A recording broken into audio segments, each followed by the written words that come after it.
Con el ministro del Interior, Guillermo Franco, gracias por venir. Hola. ¿Qué tal? ¿Cómo están? Bien, ¿todo bien? Excelente.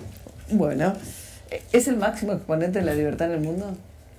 Bueno, él tiene una enorme confianza en sí mismo, ¿no? Y ha tenido una repercusión internacional importante. Ha expresado con toda claridad idea de libertad económica particularmente, que ha llamado la atención en el mundo entero y ha sido destacado como una de las figuras por las revistas más importantes de actualidad en el mundo. Así que no sé si será el más importante del mundo o no, pero no tengo duda que se ha convertido en una figura mundial, ¿no? Guillermo, si alguien en su casa, en un bar con amigos, le dice yo soy el máximo exponente de la libertad a nivel mundial, ¿cuál es su primera reacción respecto de él? Bueno, no sé, yo digo, no estamos hablando de ese caso en particular, estamos hablando de una entrevista al presidente de la República que acaba de tener un cruce con un presidente de una nación hermana, un cruce político muy fuerte, y él estaba en un acto en España expresando las ideas de la libertad. O sea que me parece que su expresión tiene que ver con ese contexto. No es alguien que me dice en mi casa soy el exponente más grande de la libertad. Me parece que las cosas hay que ponerlas en ese contexto. Es un ser humano que dice de sí mismo eso. Bueno, tiene mucha confianza en sí mismo y lo que él expresa, ¿no? Y ha tenido una repercusión enorme y por eso lo dice, ¿no? Digamos, cada uno tiene su personalidad. El presidente Milei tuvo siempre esa personalidad, un enorme convencimiento en lo que expresa, y una enorme libertad para expresarlo, ¿no? Entonces, es su posición. ¿Es un defensor de la libertad? Le doy un ejemplo. Por ejemplo, él va a Europa y está en un congreso de Vox. Yo hablé ayer con el vocero de Vox y le pregunté qué opinaba de la Inquisición, porque hubo un funcionario de ustedes, Francisco Sánchez, que dijo que hay que recuperar los valores que España le dio al mundo en 1492. Entonces yo le pregunté, ¿qué opina usted de la Inquisición? Y me dijo, y fue muy importante para la construcción de España.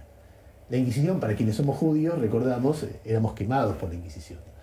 Y lo veo a Milei, al presidente argentino, en un mitin de un partido político que reivindica la Inquisición, y digo, ¿está luchando por la libertad o en nombre de la libertad está luchando por algo que es exactamente lo opuesto?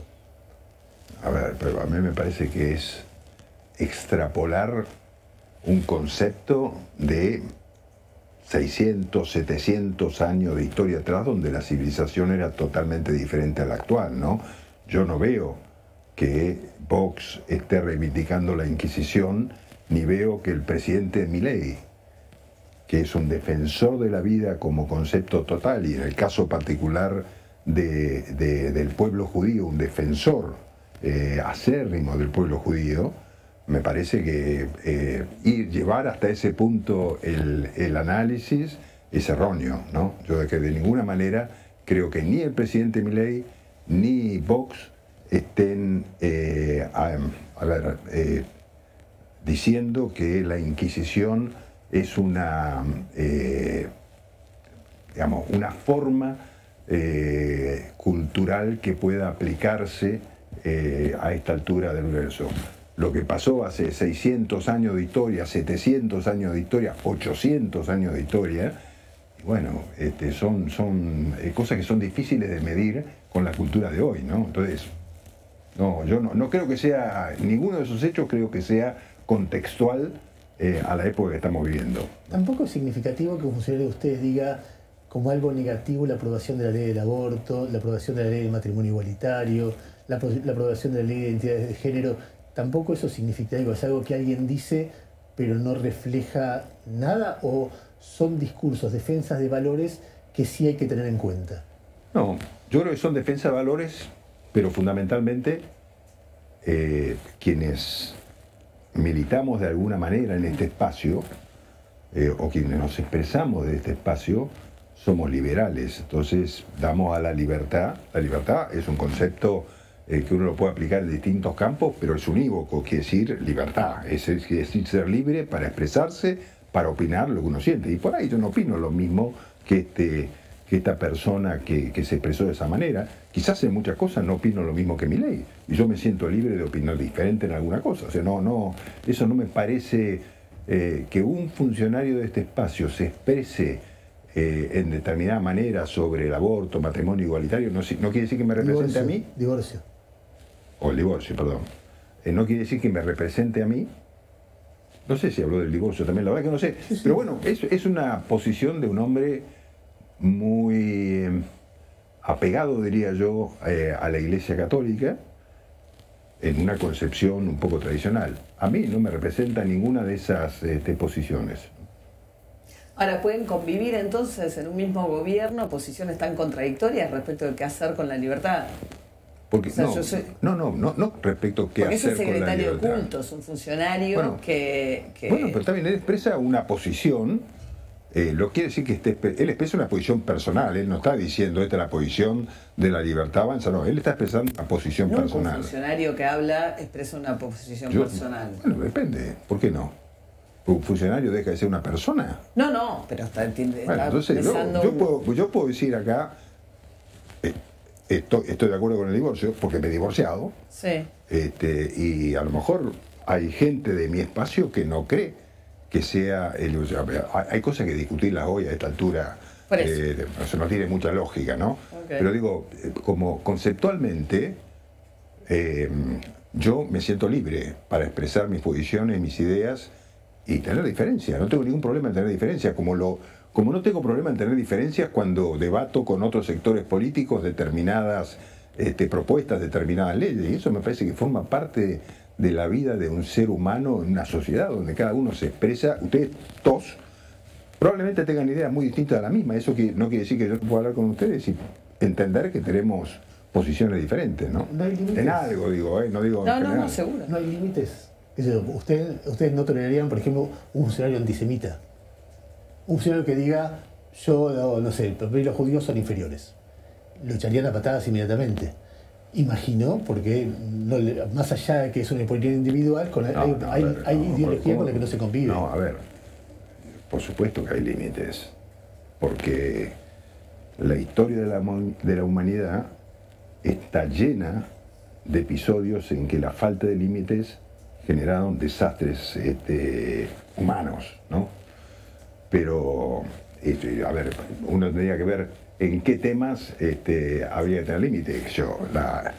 El homicidio, el genocidio, la violación, digamos, por supuesto que son límites. Lo que pasó con la forma en que Hamás atacó a Israel hace pocos meses, eso para mí es un límite, porque ahí se abusó de todo, digamos, ¿no? Entonces, por supuesto que hay límites, porque además el desarrollo humano ya hoy no admite ese tipo de cosas, salvo en mentes totalmente fanáticas. Pero eso no tiene nada que ver con un funcionario nuestro que expresó una idea que tiene que ver más con la religión que con estos límites de lo que estamos hablando. Que imagino, o lo imagino a usted o a un liberal en la Argentina, cercano al PP, al Partido Popular.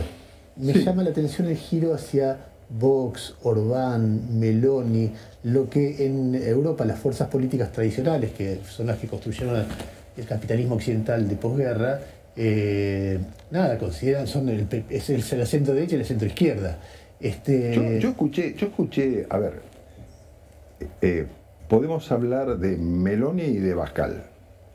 Yo estuve con Meloni cuando lo visitamos, me pareció una mujer inteligentísima, de una capacidad de expresión política enorme y que se refería fundamentalmente a la libertad en esta concepción de libertad económica, que es lo que permite generar progreso a los pueblos. Pero no le escuché a ella ningún concepto que fuera en contra de la libertad en general. Pero y lo escuché el otro día a Abascal, perdóname, María, lo escuché el otro día a Abascal. Abascal hizo un discurso en el que para mí fue impecable. O sea, yo... si viviera, por supuesto, en la situación de España y en Europa, ¿no? Y con las dificultades que esas sociedades están viviendo hoy, con las invasiones de gente que busca una mejor calidad de vida y que ingresa a esas sociedades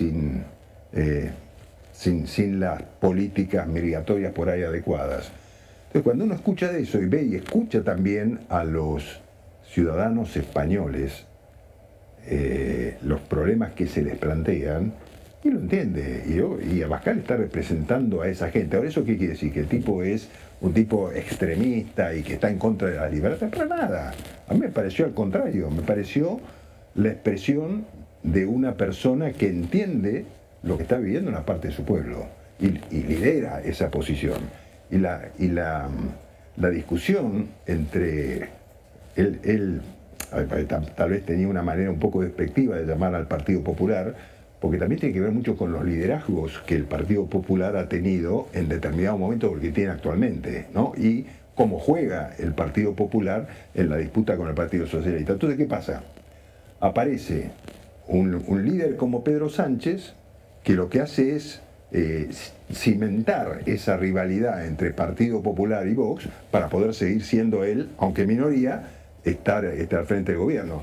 Cosa similar que pasó en la Argentina con Sergio Massa.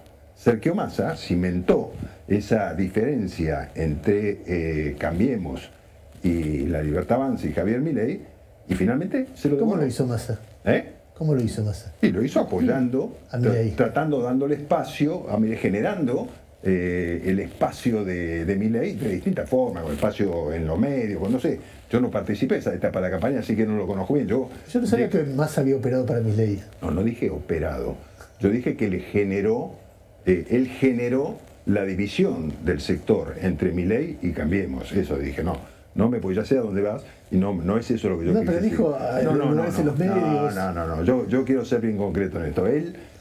Massa, digamos que de alguna manera trató de que hubiera una división en ese espacio, porque en esa división él quedaba como primera fuerza, que fue lo que pasó en la elección general, la primera. Lo que no tuvo en cuenta es que después todos los otros dos iban a unir al final, que no pasó en los diputados españoles, que no se unieron a favor de Abascal o a favor del Partido Popular, sino que fueron separados y ganó Pedro Sánchez, ¿no? Se quedó Pedro Sánchez con la mayoría. Pero no se unieron también por un debate que ahora empieza a haber en un sector del PRO, digamos, en un sector del PRO que está cómodo con el gobierno, pero hay otro sector del PRO que dice: yo con los discursos de odio, la intolerancia, la discriminación de los homosexuales, las posturas estas, no tengo nada que ver ni quiero participar. Somos una derecha democrática, liberal en la tradición de los respetos a los derechos civiles, etcétera. Claramente me incomoda este gobierno porque no me representa. Yo también. ¿Cómo? Pero hay un sector del PRO que no quiere estar con el gobierno, por eso digo, los Larreta, pero yo pienso... No, a ver, separemos las cosas, ¿no? Digamos, lo de Larreta era diferente. Él hablaba de un tema... Porque acá la discusión se dio mucho en un tema económico. Larreta hablaba de un gradualismo y Milei planteaba que había que ir rápidamente a una reforma económica. Ahí estamos hablando de temas económicos, no estamos hablando de temas filosóficos, digamos, ¿no? Está bien. Entonces yo en mi caso, todo eso comparto. Yo no estoy ni a favor del discurso del odio, ni en contra de los homosexuales. Me parece que son discusiones que la sociedad ya ha dado y que uno puede estar de acuerdo o no. Esto no quiere decir que yo estoy de acuerdo con una cosa o con otra. Lo que digo es, volver con ciertas discusiones para mí no tiene lógica, ¿no? Ya la sociedad ha avanzado sobre eso y es aceptable que haya personas que tengan una idea distinta y que prefieran la situación del pasado, y hay otros que miren desde acá para adelante, qué sé yo, son posiciones. Yo, ¿por qué tengo que pensar que todos tienen que coincidir conmigo? ¿Cuál será la posición de Milei en esto? ¿Sobre qué? Sobre estas cosas. Pero eso hay que preguntárselo a Milei, cuál es su opinión personal sobre cada uno de los temas. No, le pregunto porque, viendo la historia, por ejemplo, la vez pasada escuchábamos un reportaje a Nicolás Márquez, su biógrafo, el biógrafo del libro que él recomienda para que hablen de sí mismo, un hombre que él ha retuiteado muchas veces, que ha recibido en Olivos, y habla que los homosexuales son invertidos, que son sodomitas, que son inferiores porque mueren antes que los heterosexuales. Si hace una descripción. ¿Pero quién dice eso? Nicolás Márquez, el biógrafo de Milei, que ha participado en muchos actos con Milei diciendo estas cosas. Márquez, tenemos, la verdad que eso no es un tema que represente lo que piensa Javier Milei. digamos, bueno, si alguien puede tener una opinión y por ahí es bueno haciendo lo que hace, que es interpretando lo que piensa Milei. No lo sé tampoco, ¿no? Si lo es o no lo es. Pero lo que él diga a título personal es una cuestión de él. Yo no lo comparto, ¿no? ¿Y no se pregunta qué pensará Milei? ¿Por qué Milei tiene relación directa con gente que dice que los gays son invertidos? Es decir, vuelvo al ejemplo del antisemitismo. Si alguien dijera eso a los judíos delante de un presidente, sería un escándalo. ¿Por qué alguien delante de un presidente puede decir ese tipo de cosas? ¿O alguien cercano a un presidente puede decir esas cosas y el presidente lo tolera? No, bueno, yo no lo sé si lo tolera. No sé cuáles son las conversaciones. Yo no he participado de conversaciones, pero yo, digamos, si yo tengo que analizarlo sin el conocimiento de la situación, yo le diría que nunca Milei va a estar en contra de la dignidad del ser humano, nunca. Nunca va a estar en contra de la vida, nunca. Y él tendrá su concepción, él podrá tener una posición en contra del aborto, por ejemplo, pero eso, digamos, es una posición personal, es una posición que tiene que ver con concepciones religiosas, pero eso de ninguna manera puede definirlo ideológicamente de la manera que lo está planteando, ¿no? Con relación a las diferencias que charlábamos antes con algún sector del PRO, incluso el radicalismo, que están ahora además arriba de la mesa con la discusión de la nueva ley bases en el Senado y el pacto fiscal, hay toda una agenda que los gobernadores radicales pretendían poner cuando fuera el Pacto de Olivos, de discutir cuestiones de aliento a la producción, la educación pública, etcétera. ¿En qué quedó todo eso? La discusión, cuando uno es minoría parlamentaria, como somos nosotros,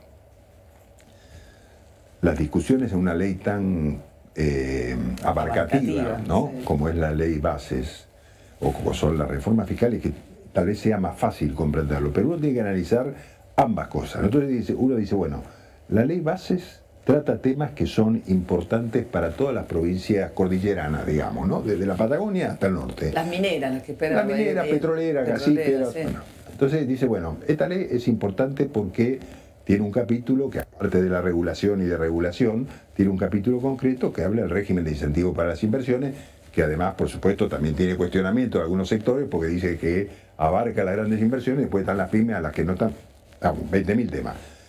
Ahora, simultáneamente, hay una ley que es la ley fiscal, las reformas fiscales, en la cual las provincias patagónicas que están interesadas en que salga la ley base porque les posibilita grandes inversiones, ellos dicen, pero nos perjudica el impuesto a las ganancias, porque el impuesto a las ganancias nosotros tenemos costos más altos y por eso tenemos salarios más altos, entonces nos engancha más el tope de la ley de ganancias. Entonces uno va para el norte y dice, todas las provincias que están en el norte, dice, pero pará, las provincias que están en el sur tienen beneficios que nosotros no tenemos porque tienen petróleo y gas, y está bien, tienen sueldo más alto y son zonas más desfavorables, pero tienen mucha riqueza. En cambio, nosotros no tenemos riqueza, tenemos sueldos bajos, entonces estamos esperando recibir recursos del resto de las provincias que formen parte de la coparticipación. Lo que quiero decir es muy difícil equilibrar todos esos intereses siendo una minoría tan marcada. O pensar que en el Senado nosotros somos 7 senadores de 72, ¿no? Entonces, es muy difícil. Sí. Entonces, digo, bueno, las posiciones a veces de los senadores que yo respeto, ¿no? Porque yo entiendo que son legítimas las demandas de cada uno de ellos, tanto en lo que se refiere a los intereses provinciales que representan, ¿no? Es lógico, o sea, yo lo entiendo, pero bueno, a veces los intereses de unos y otros colisionan. Entonces, equilibrarlos es una tarea muy compleja. Claro, pero ahí aparece, con relación al régimen de grandes inversiones, hay un consenso mucho más grande que tiene que ver con que, incluso de la industria, la Unión Industrial Argentina, planteando que ustedes no solamente plantean darles enormes beneficios para los que inviertan más de 200 millones de dólares en términos impositivos, sino además permitirles importar libremente maquinaria, etcétera, lo cual haría que una actividad que genera poco empleo porque es extractivista, como lo que es petróleo, minería, no tendría la generación de empleo indirecto que normalmente genera, por ejemplo, la actividad de Vaca Muerta. Entonces ahí tenés Córdoba, Santa Fe, todos los que producen maquinaria diciendo, así hecho el régimen de grandes inversiones, lo único que van a hacer es llevarse nuestras riquezas. ¿Sabes cuántas empresas pymes hay en Anhelo trabajando en el... Pero no tiene este régimen. No. Justamente, lo que dicen es, hay que generar eso. No. Cuando se genera una actividad económica de la magnitud que se generó en Vaca Muerta y la que se va a seguir generando, no importa, porque esas empresas que van a venir a hacer grandes inversiones van a utilizar las pymes de la Argentina. ¿Y por qué le dan la posibilidad de importar libremente? Por determinados equipamientos. Pero no por todo. Ahí, no todo, pero ¿por qué? Pero no. La ley dice que sí. ¿Cómo? La ley dice que no se le puede, a diferencia de los regímenes que hay en otros países, la ley establece que pueden importar todo lo que quieran. Bueno. No pone límite para eso. Pero depende para qué. No pone límite porque uno no puede describir todo. Sí, puede. No, lo que quiero decir es lo siguiente. Que ciertos porcentajes de insumos tienen que ver con, sean producidos en el país de anfitrión, digamos. Sí se puede hacer. No. Cuando nosotros con quién competimos en minería. A ver, Chile. Porque la Argentina es un país también muy especial, ¿no? O sea, nosotros somos un país en el que no confía nadie. Nadie confía en la Argentina, ningún inversor confía en la Argentina. Todos los inversores que están hoy, todos los que están pendientes de la Argentina, están esperando que salga la ley bases. Por dos motivos. Por el RIGI y porque demostraría que hay una cierta garantía institucional de que el país funciona en sus instituciones, ¿no? Cuando nosotros tenemos que competir con Perú y con Chile, que son países que generan confianza, son países macroeconómicamente serios, que vienen con un régimen estable durante muchísimos años, décadas, en el caso de Chile, 40 años, digamos, tiene que mostrarle alguna ventaja, porque si le estamos ofreciendo lo mismo que el resto, como nosotros tenemos el déficit de la confianza... Que pueden tomar el IVA, que paguen menos ganancias, que no tengan que liquidar las exportaciones al central y que además importen libremente. Digo, dentro de ese paquete, por lo menos que genere empleo. ¿Y va a generarlo? No es lo que dice ni la Unión Industrial Argentina, no lo dice Funes de Rioja, no es que no lo dice Miriam Bregman. Pero no, Funes de Rioja hace un planteo. Funes de Rioja hizo un planteo. A ver, yo lo conozco mucho a Funes de Rioja, he conversado con él y él está, como tantos industriales argentinos, desesperado porque salga el RIGI, porque eso va a generar actividad económica. ¿Sí? Yo lo entrevisté, él me dijo a mí pero él hace algunos planteos que tienen que ver con, como dicen todo, con la pequeña y mediana industria de la Argentina. ¿Sí? Que hoy está destrozada. Viene. No es que esté hoy. No, bueno, sí, no venía bárbaro, pero tuvo una caída fenomenal. 40% construcción, 20% la industria, en 4 meses. A ver, capaz que me escucharon porque creo que lo he dicho como 5 o 6 veces esta última semana. La semana pasada le pedí al presidente del Banco Nación, digo, Daniel Tillar, digo, Daniel, ¿por qué no me decís, compárame el pedido de préstamos de las pymes y de las personas en periodos similares del año pasado y de este, y decime cómo estamos? Bueno, de enero al 20 de mayo de este año se otorgaron más préstamos a pymes y a personas que durante todo el año 2023. Un momentito. Bueno, seguramente porque estamos con una tasa de interés que es un tercio de la... No. ¿Sí? ¿Cómo que un tercio? 40% de la... No, porque no se daba préstamo en la Argentina antes. Porque el Estado tomaba todo el dinero. Entonces, hoy hay préstamos en la Argentina que antes no había. Hasta que subió el presidente Milei y que cortó la famosa LELIQ, que chupaban toda la plata del sistema financiero, entonces no había plata para la actividad productiva, no pasaba eso. Pero tengo más datos. ¿Pero eso qué quiere decir? Eso quiere decir que hay actividad económica, que está comenzando a existir actividad económica a partir del crédito, cosa que en la Argentina no pasaba. Pero sin mercado, porque si los salarios no se recuperan y las jubilaciones no se recuperan... Pero cuando le das préstamos a la actividad privada, a las pymes, la máquina empieza a funcionar. Nadie te va a tomar trabajadores si no ve que hay actividad. Entonces, si vos son despidos. Si vos tomás un préstamo, si hay una pyme que toma un préstamo, 2.500 millones de dólares se dieron en préstamos al sector pyme y personas en lo que va del año 2023. Dicen que eso es lo que viene. O sea, que bueno, eso, claro, porque a pesar de que hoy hay desempleo y caída de la actividad. Sí, a pesar de que venimos de un ciclo de caída de la actividad, porque la Argentina no es que dejó ahora, ¿no? La Argentina viene cayendo hace meses, ¿no? No es culpa de Milei, ¿eh? No es culpa de Milei. ¿Se aceleró desde diciembre? No. La desocupación, la caída de la actividad. Bueno, pero es un proceso. La caída del salario real, ¿Cómo pasar de un sistema absolutamente desquiciado económicamente como el que teníamos? ¿Cuál era la solución? Yo digo, dígame cuál es la solución. Espera, Guillermo, yo lo que digo, entiendo que pasar de un sistema a otro es un desafío muy fuerte. Lo que no significa que cualquier modificación del sistema anterior sea una modificación positiva. De repente puede ser una modificación más desquiciada o una modificación más ordenada. Eso es una discusión. Cualquiera que estuviera en el lugar que estaba más Patricia Bullrich, hoy estaríamos discutiendo si el plan cierra o no cierra, y seguramente algún tipo de costo social se pagaría. Pero hay muchos economistas que están diciendo, por ejemplo, el otro día lo decía Guido Sadleris, que no era del gobierno anterior en La Nación, decía, me pregunto si la recesión que generaron era necesaria o no era demasiada recesión, y eso termina dañando el plan. Digamos, hay muchos economistas que no participaron del kirchnerismo, Broda, Cavallo. Bueno, a ver, el hombre al que Milei ha dicho 100 veces que está entre los 5 mejores economistas de la historia, que era Carlos Rodríguez, están todos diciendo que hay un serio problema con el plan económico, genera una recesión, no se ocupan de la actividad, genera una recesión más amplia, en la que no tiene sensibilidad social respecto de los despidos. Es decir, hay muchas críticas que no significa reivindicar lo que había antes, no significa desconocer las dificultades, significa abrir debate. Lo que pasa es que cuando se abren esos debates, Milei se burla de ellos, los humilla públicamente porque tiene su personalidad, pero es muy fuerte escucharlo, imitarlos, humillarlos, ofenderlos. Son todos estúpidos, son todos fanáticos, son todos cuadrados, son todos liberticidas. Entonces es un diálogo donde me parece que falta una parte, que es un gobierno que escuche, ¿o no? Bueno,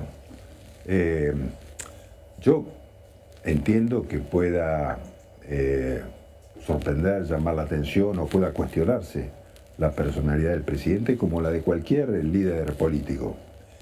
Ahora, también es cierto que, yo soy abogado. Por ahí me cuesta entender a los economistas y me cuesta entender cómo un economista dice una cosa partiendo de la teoría económica y otro sostiene totalmente la contraria, aún partiendo de las ideas de la libertad. Ni hablar si lo ponemos a Kicillof al lado, que tiene una idea totalmente contraria a eso. Yo correría la palabra libertad. Correría la palabra libertad. No, porque de repente cuando el Estado invierte... No, porque la libertad económica, además que la libertad es un concepto general, no es un concepto... Sí, está un poco manoseado últimamente, le voy a decir. Bueno, ok, está bien. Seguramente en algunos aspectos esté manoseado. En el campo de la economía, yo creo que la Argentina es un país que no tiene libertad económica hace muchísimo tiempo y que vive de regulación en desregulación, y cada tanto aparece un pequeño periodo de años donde trata de cambiarse eso y fracasa. Lo que no sabemos todavía es si, así como se desarrolló la Argentina con la libertad económica que propiciaba Carlos Pellegrini, si ese periodo de bonanza económica que duró décadas no puede repetirse otra vez si aplicamos esos mismos conceptos. Por eso yo hablo de libertad económica. Pero, ahora, déjame darte un ejemplo. Sí. Una empleada doméstica. Hasta antes que asuma Milei, hubo toda una campaña para regularizarlas, ponerlas en blanco, etcétera, etcétera, con penalidades específicas. Eso fue una buena norma de kirchnerismo. El gobierno eliminó las penalidades para los dueños de casas. Y terminó con ese programa de incentivo a la registración. Las penalidades, las multas, digamos, se terminaron en general porque se generó un sistema en que la multa llegó a formar parte de la indemnización, y eso hacía que la gente no tomara trabajo. No, pero eso no pasaba en el empleo de casas registradas. En el empleo de casas registradas son 1.200.000 mujeres, 70% no registrado, de los salarios más bajos de la economía, y por un lado eliminaron el plan que financiaba la contratación de la registración, digamos. A cambio de la registración, como premio por la registración, pagaba un porcentaje del salario durante un tiempo determinado. Pero eliminando ese plan, lo que agregaron es que no es que había una multa adicional, tipo las multas que funden a las pymes. Simplemente no era lo mismo despedir a una empleada registrada que a una empleada no registrada. Era más oneroso porque se habían incumplido con un montón de obligaciones. Entonces ahora no hay ningún incentivo a la registración. Porque si yo registro o no registro, siendo que hay un 70% de informalidad, y no pasa nada si no registro al momento de despedir, ¿para qué voy a registrar? Yo creo que sí, yo sí registro porque lo considero una obligación de cualquier empleador, pero ¿para qué? ¿Cómo se logra una registración si no hay ningún tipo de castigo a quien no registra?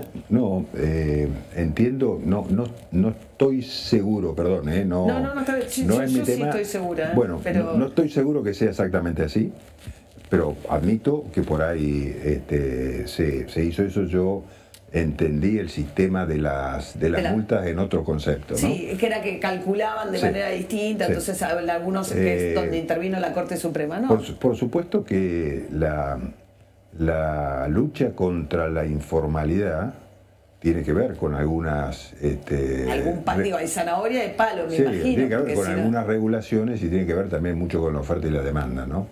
Pero coincido, para mí cumplir con las normas que hacen a la registración de los trabajadores o a la formalidad del empleo es importante. Sí, y el tema del monotributo social, la eliminación del monotributo social. Bueno, ahora están trabajando en eso, es uno de los temas. A ver, cuando se hizo la modificación en la reforma fiscal, se planteó, se le pidió al Ejecutivo que en un plazo de... me acuerdo si era 3 meses o 30 días ahora. Claro, usted planteó eliminarlo. El monotributo social es más de 1 millón de personas que logran acceder a tener algún tipo de registración pagando una cuota mucho más baja que la cuota de entrada al monotributo, que si no son 27.000 pesos, que para mucha gente es mucha plata. Y No, lo que se planteó es que se iba a mandar una ley especial para tratar ese tema. Pero usted lo habían eliminado en la Cámara. Ustedes mandaron una ley que eliminaba el monotributo social. No, estaba dentro de las otras categorías del monotributo. O sea, sí, pero eliminaba el monotributo social, eliminaba la categoría como subsidiada, digamos, del monotributo. Por eso ahora se está revirtiendo. ¿Por eso?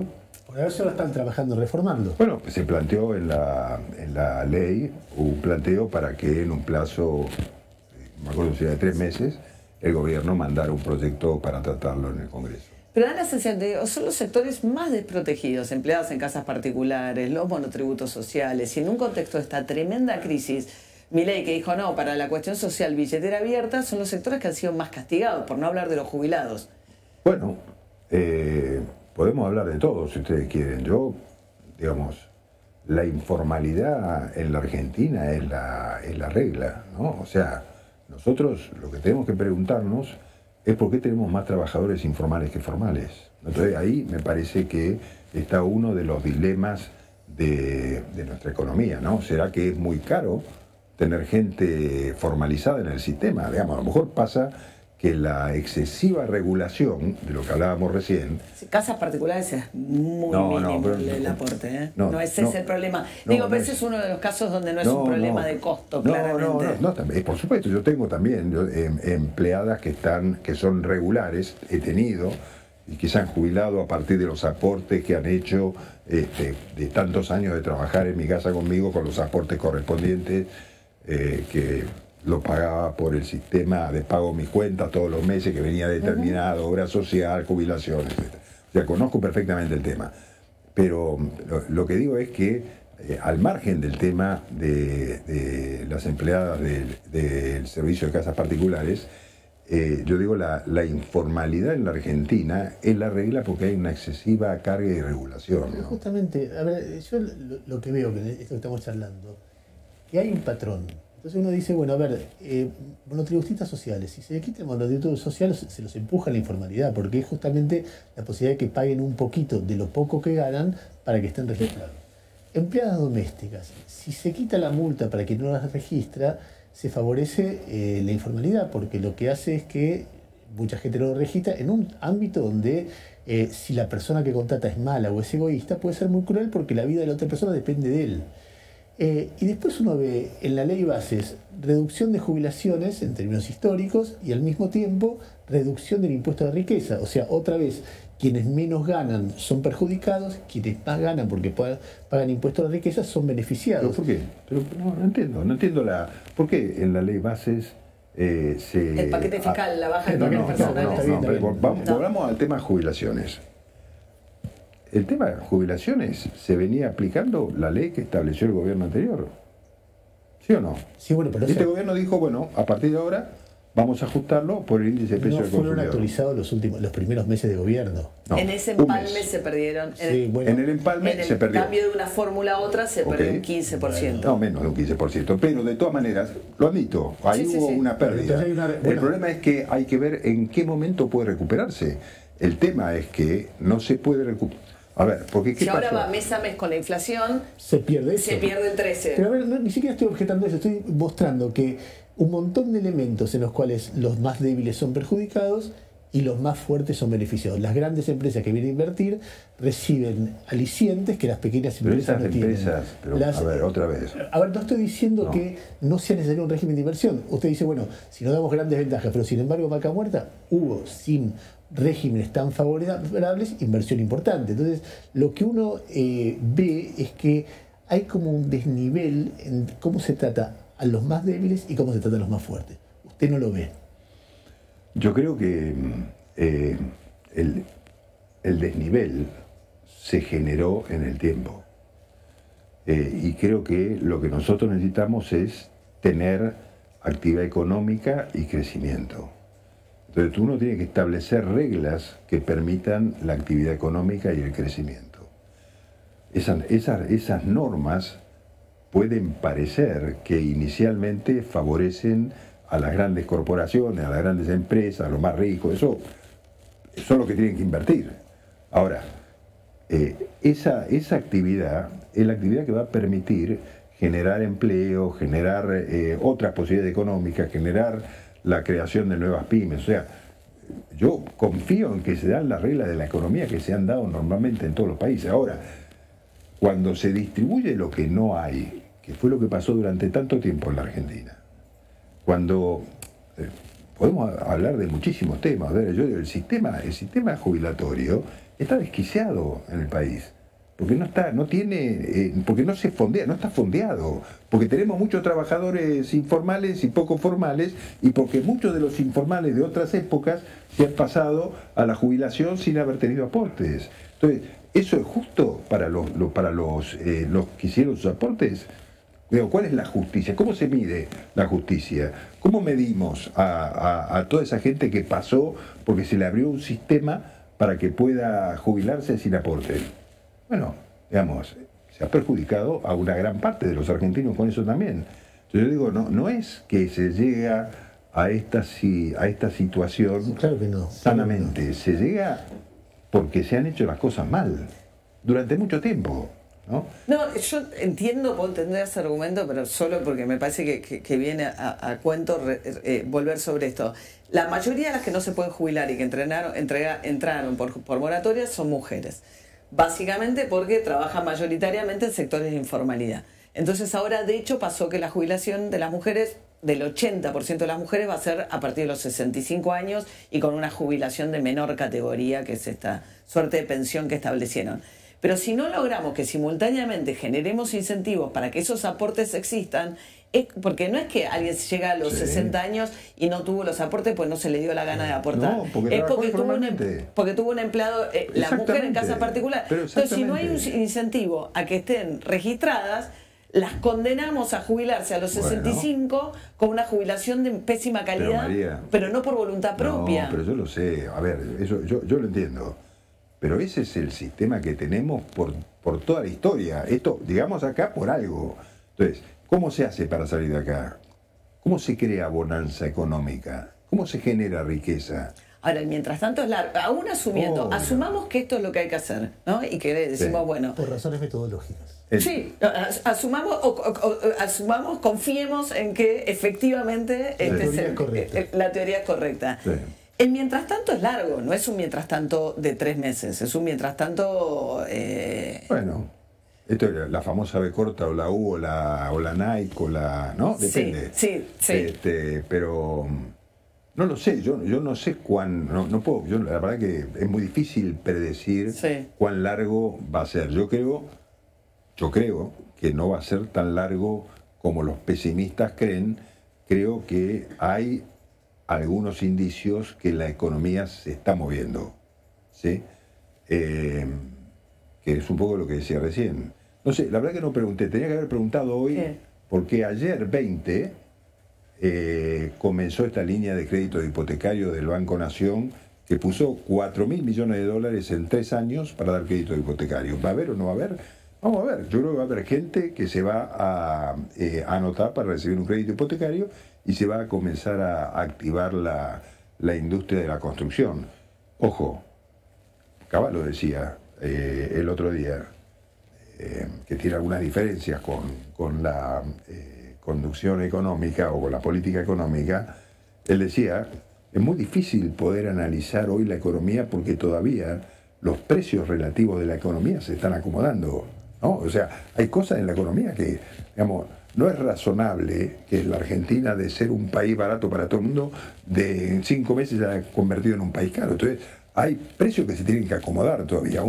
Si uno le quiere comprar una camisa acá, o un saco, digamos, lo tiene que comprar en 12 cuotas.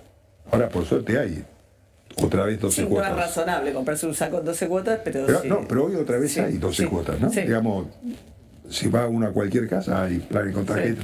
Eso quiere decir que hay crédito, ¿no? Cosa que estaba medio impedido hace un tiempo atrás, medio difícil.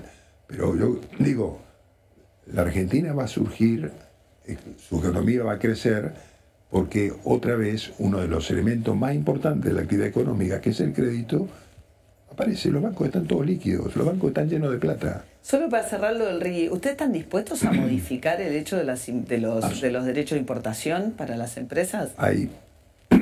O sea, o a escuchar el planteo de la Unión Industrial Argentina. Hay muchos aspectos del RIGI que se están analizando que se han analizado estos días en el Senado y se había realizado también en diputados, y hay algunas modificaciones que se han introducido en la ley, incluso de alguna forma también la que tiene que ver con las empresas pymes, ver cómo se enganchan en el sistema de las grandes inversiones, y es lo que se está discutiendo ahora en el Senado, ¿no? Yo no tengo la última versión. Pero eso lo aceptarían.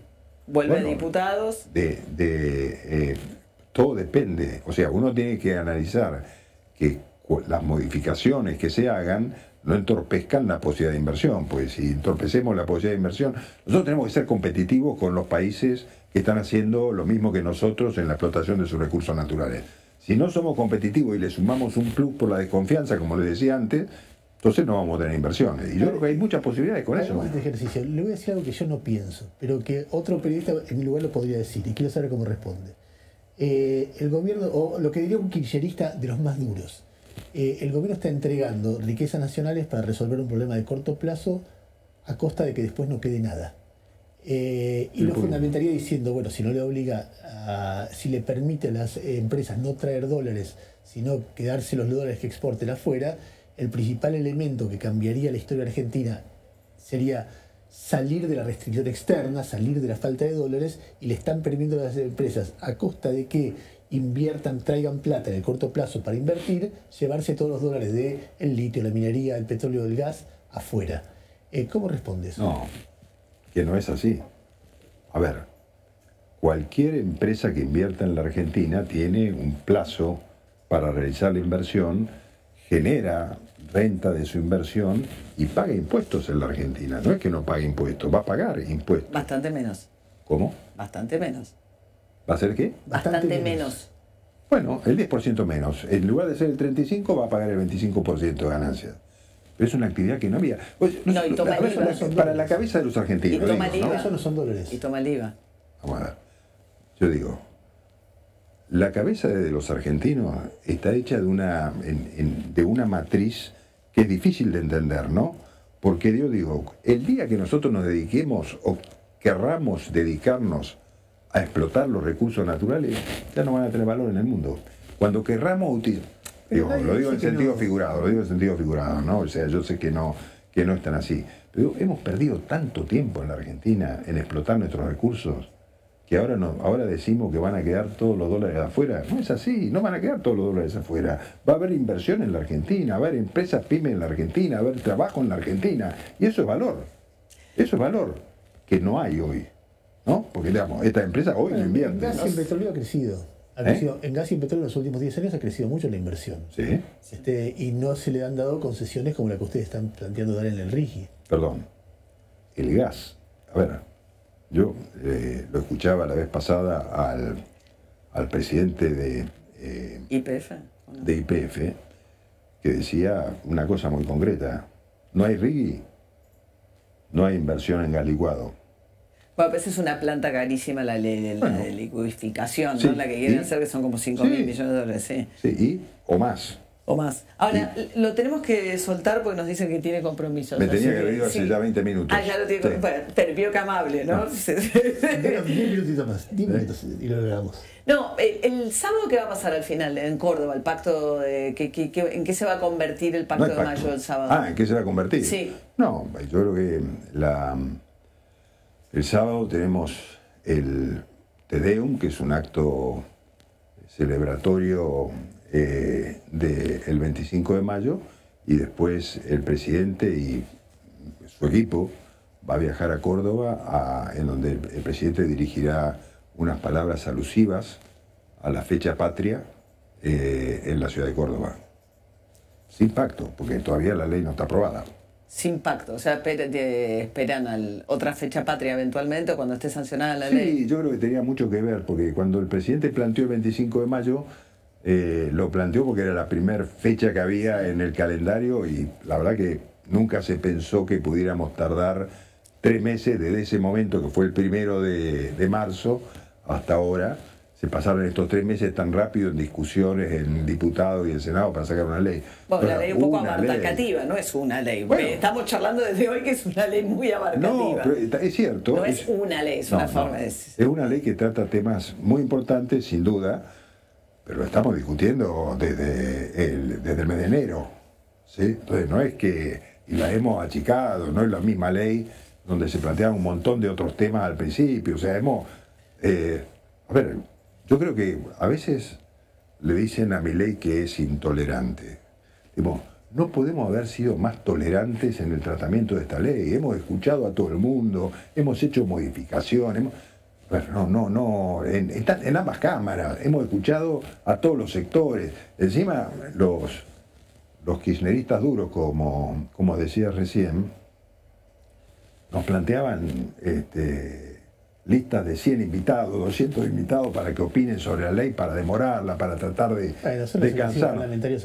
Son esas chicanas políticas que nosotros las hemos aceptado de buen grado. Le dicen nido de ratas al Congreso, le dan la espalda, le meten un DNU el Congreso es un edificio viejo que está lleno de ratas. Y los edificios viejos tienen ratas. Ajá. Pero no arriba de las bancas votando. Pero no a las ratas que había abajo. Pero si había fotos, puso fotos en Instagram, el presidente. No, fueron fotos que puso gente. Retuiteó. Bueno, retuiteó. De ratas sentadas en la banca. Eso es una... Hoy le dijo liliputienses. ¿A quién? A toda la oposición, te dijo que toda la dirigencia argentina es liliputiense, que él está en otra liga, que es gente muy menor. No, bueno, pero él se estaba refiriendo a... ¿Ayuda en algo tener semejante tensión con España, decirle corrupto, decirle corrupta a la esposa de un presidente que no está condenada ni siquiera procesada ante la justicia, decirle cosas al presidente de Colombia, al presidente de Brasil, a China, al Papa? Bueno, el Papa ya arreglamos, pero digamos... De todos ellos, el único caso que a mí me pareció que en el que el presidente se había excedido siendo candidato fue el del Papa, porque ese también es otra liga en serio, ¿no? Entonces, me parece que el Papa le habla a la humanidad y, por la función tradicional de la Iglesia, tiene un sentido social que Milei no comparte, porque él no cree que la justicia social sea generadora de un bienestar económico. Pero te quiero decir, pero vamos a los otros casos. Todos los otros casos tuvieron que ver con posiciones previas de las personas a las que después Milei le respondió. Uno puede decir si la manera adecuada no es la manera adecuada, pero voy a decirle, mire. Pero eso no lo es. ¿Qué? ¿Es la manera adecuada o no es la manera adecuada? No, eso uno podrá discutirlo. A lo mejor yo no lo haría de esa manera, pero no quiere decir que el presidente no lo pueda hacer de esa manera, porque es su estilo. No genera una postura política. A ver, legitima que después... Primero está, en mi opinión, pero por supuesto que lo comparto con respeto. En principio a mí me parece que está mal que alguien insulte a otra persona en público, sobre todo si es el presidente, que le diga, que lo compare con alguien con síndrome de Down, que lo muestre en 4 patas y gente, miren cómo se lo están, con Nacho Torres, cuando esa discusión, cómo le están practicando sexo a Nacho Torres en La Nación Más, y así cantidad de cosas, que cuando María Laura Santillán critica algo, diga, esta es la ex de Fontevecchia, que es Tinturelli, y ojalá que quiebre, que cuando Fernández Díaz critica, diga, Fernández Díaz es un imbécil que se cree que tiene la guitarra eléctrica de los rock, pero es un imbécil finalmente, pues me dice nacionalista, y así hasta el infinito. Lali Espósito, los economistas que lo critican, Pedro Sánchez, cada día hay uno nuevo.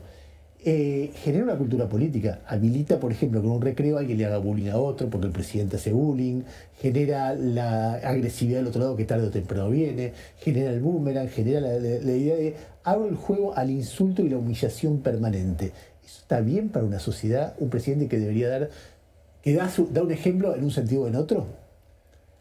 Yo diría que si analizamos los casos, a ver, como principio general, por supuesto que no. Yo creo que no es bueno promover la confrontación y promover la grieta y promover el odio. Eso en general no es bueno.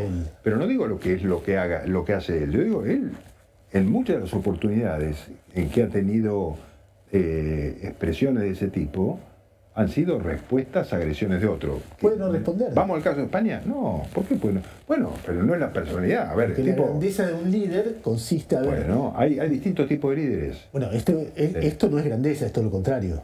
Es decir, cada vez que Lali Espósito dice algo, empezó ella, y todo el tiempo es empezó él, no termina nunca esto. Bueno, está bien. Es difícil discutir sobre eso. Yo no lo haría.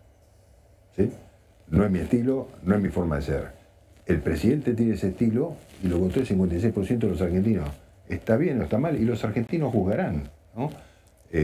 Muy difícil. ¿Pero vos qué te dice? No, pues estamos muy pasados. No me quiero... No, pero mejor me voy en este momento, en un momento difícil de la conversación.